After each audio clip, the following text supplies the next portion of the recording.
लड़की ने अचानक देखा कि जमीन पर बहुत सारी लाशें पड़ी हैं। वह समझ भी नहीं पाई कि हुआ क्या है। तभी एक गोली उसके पैर में जा लगी। घबराई हुई शाओ मेई तुरंत कार के नीचे छिप गई और फिर मौका पाकर भागने की कोशिश की, लेकिन ज्यादा खून बह जाने के कारण वह बेहोश हो गई।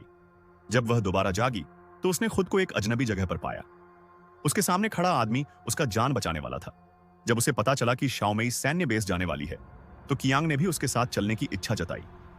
दोनों कुछ समय साथ रहने के बाद शाओ मेई का कियांग की तरफ झुकाव बढ़ने लगा।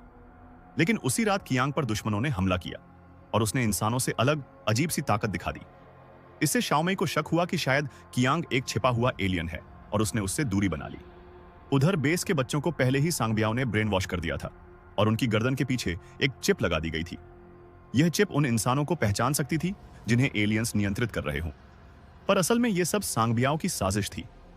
कुछ दिनों की कठोर ट्रेनिंग के बाद सारे बच्चों को मिशन पर भेज दिया गया। शाओ मेई का छोटा भाई किसी तरह बच गया। जल्द ही दोनों पक्षों में लड़ाई शुरू हो गई, लेकिन तभी शाओ मेई को कुछ गड़बड़ लगी। एलियन तो अत्यधिक शक्तिशाली होते हैं, पर यहां उनकी ताकत बहुत कम दिख रही थी। उसने शक की पुष्टि के लिए अपनी गर्दन वाली चिप निकाल दी। अगले ही पल उसके साथियों की नजर में वह एलियन बनकर दिखाई देने लगी। टीम लीडर ने भी अपनी चिप निकालकर देखा और वह भी एलियन बन गई। अब जाकर उन्हें समझ आया कि असली एलियन तो बेस की सेना ही थी। वे पहचान प्रणाली को उलटकर इंसानों को ही इंसानों से लड़वा रहे थे। सच्चाई जानने के बाद उन्होंने बेस लौटने का फैसला किया। वहीं सांगबियाओ भी बच्चों को कहीं और ले जाने की तैयारी कर रहा था। शाओ मेई और लीडर रास्ते में ही पहुंच गईं, लेकिन उन्हें एलियन गार्ड्स ने रोक लिया। खुशकिस्मती से संकट के समय कियांग आ गया और उनकी जान बच गई। कियांग ने पहले से ही बेस में बम लगा दिया था, जो 2.5 मिनट में फटने वाला था।